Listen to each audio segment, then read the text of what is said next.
I have over $10,000 in upgrades to this car, but it doesn't mean you have to ball out to get performance mods. Ladies and gents, I want to go over a couple budget options to upgrade your Audi. Today, that's what we're doing. Obviously, doing this on YouTube is kind of my hobby, and it gives me a lot of ability to play with cars and kind of call it a job. So we get certain things for discounts and sponsors and all that sort of business, so it kind of makes sense to me to be able to do it. Obviously, when you're first starting out or if you're young, you have a budget, you don't want to go blowing all your money on cars. It's really a silly hobby. It's kind of a pay-to-play hobby, but there are still plenty of things you can do with less than $1,000 to upgrade your ride. Now, ladies and gents, if you guys are new to the channel, my name is Kevin. I own this 2019 Audi S4. I previously had a 2013 Audi S5, so I have a combined 7 years of ownership between these two Audi cars, and I just absolutely love the platform. I love the aftermarket support that a lot of companies have to offer modifications, upgrades, things of that nature for these cars. Now, without further ado, let's talk a bit about it. So the first thing you can do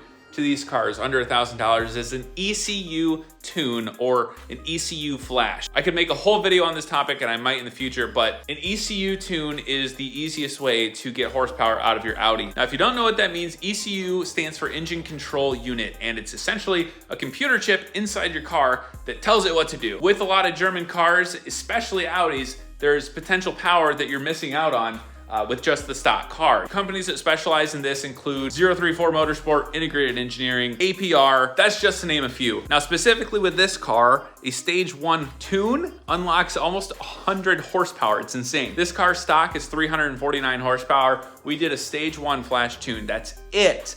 And it went all the way up to 430 horsepower. The before and after difference in the 0 to 60 time were remarkable. And again, it's under $1,000. If that's your budget, I highly recommend doing some sort of a tune. And on the 2.0T platform, if you have like an A4 or A5, you can still get good numbers. I mean, it's like plus 40, plus 50 horsepower on just a flash tune on 93. So if you have $1,000 for modifications and you need one mod to try and make your car faster, a tune is definitely a good place to start. Tunes have a lot of good DIY options. Obviously with the 034 Motorsport one, it just plugs into your car.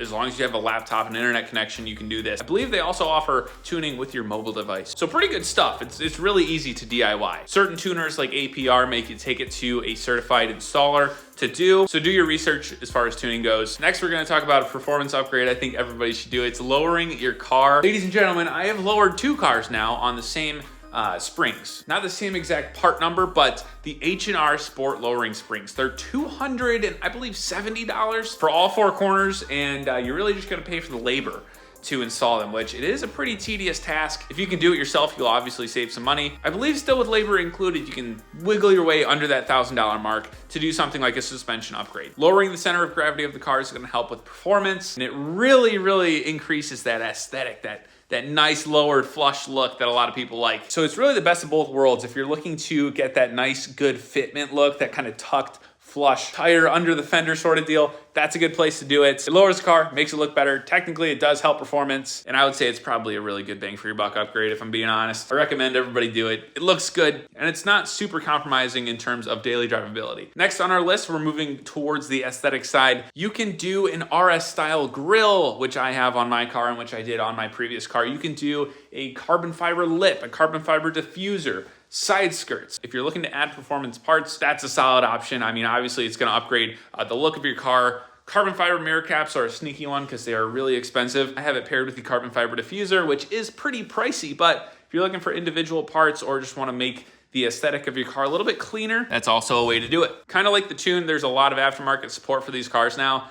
So you can pretty much go on any website and find like an RS style grille, black emblems, if that's your thing. I also did that on my car. You can get a gloss black diffuser and spoiler, save a little bit of money there if you don't want to ball out on the carbon fiber options. But those kind of modifications are relatively inexpensive and will enhance the look of your car, as well as a little bit of performance technically. Next on the list is going to be an intake. Now, an intake is gonna essentially make your engine perform a little more efficiently, open things up in most cases, and give you a little more intake induction noise if you have a turbocharged car. I know this one specifically that we put on my car, the P34 intake from 034 Motorsport, added about 16 horsepower, I believe, or 19 horsepower, I can't remember off the top of my head. Increases torque, so it's a performance upgrade, makes it sound better, you can hear the turbo flutter. It's under $500, so in most cases for an intake, you're gonna spend that. And something important to note, it's a really easy DIY install. install. So it'll take you less than half an hour to do an intake, so you don't have to pay somebody a ridiculous amount of money to do it for you. While we're on the topic of making your car sound better, you can find an exhaust system or do an exhaust modification that will make your car a little bit louder for under $1,000. You might have to search the internet a little bit to find it, or you can do custom work. On my Audi S5,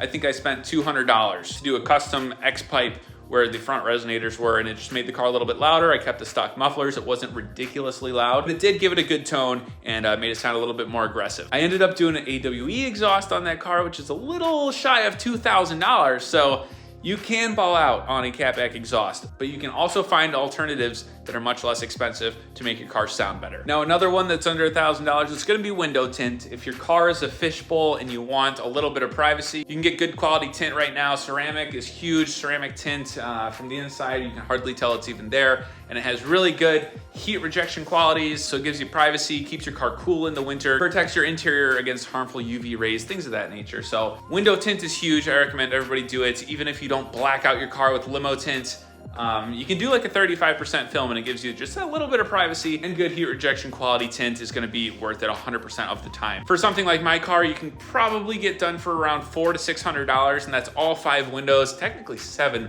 if you include this little guy here. But it's gonna depend on your car. It's gonna be cheaper if you have a coupe. It's gonna be cheaper if you have less windows. It just obviously works out that way. Not every shop is gonna charge the same price, so make sure you call around, get quotes, make sure you go with a reputable installer. But window tint's one of those things where it's just kind of another cosmetic, but also practical upgrade you can do. Now, wheels are one of those where it's gonna be tough to find a set under $1,000 nowadays, but it can be done. You can scour Facebook Marketplace. With wheels, make sure the specs are what you want. Do your research with wheels, it's super important. Make sure the tire's gonna fit, make sure your offset is correct, make sure it's gonna have the right bolt pattern for your car. I think my first set of wheels was like $1,200, so if you can stretch it a little bit, you can do it. And also if you find good deals on Facebook Marketplace or Craigslist or wherever you go to buy wheels, that's where you're gonna find good used stuff. So I'll add wheels as kind of that iffy category. You're probably gonna end up spending more than $1,000, but it can be done. Now, tires are the same thing. It's one of those performance upgrades that you can do. You can think of it as like a maintenance thing. Yes, tires have a lifespan. I was able to get a good set of summer tires for under $1,000. I think it cost about $900 to get my summer tires. They're the Firestone Firehawk Indy 500s. They have a really good rain rating. They're solid. We've used them on the track, not on my car, but on Evan's car. Had absolutely no issues with them. So good solid tires usually are gonna cost less than $1,000. So I've given you guys a pretty extensive list of things you can do for under $1,000 in the Audi world. If you guys have any suggestions, please comment them below, because I know I didn't touch on everything. And if you have questions about modifying Audis or really any German car, we have experience doing that here on the channel. So please leave your comments below. It helps out the algorithm, believe it or not. Hit like on the video if you want to see some more Audi content. I know this is just kind of like a throw everything at you video, but we've done a lot of stuff here on the channel between a few different cars. So stick around, subscribe. We're almost at 30,000 subscribers when I'm posting this video. So I do appreciate every single one of you. Until next time, ladies and gentlemen, we'll see ya.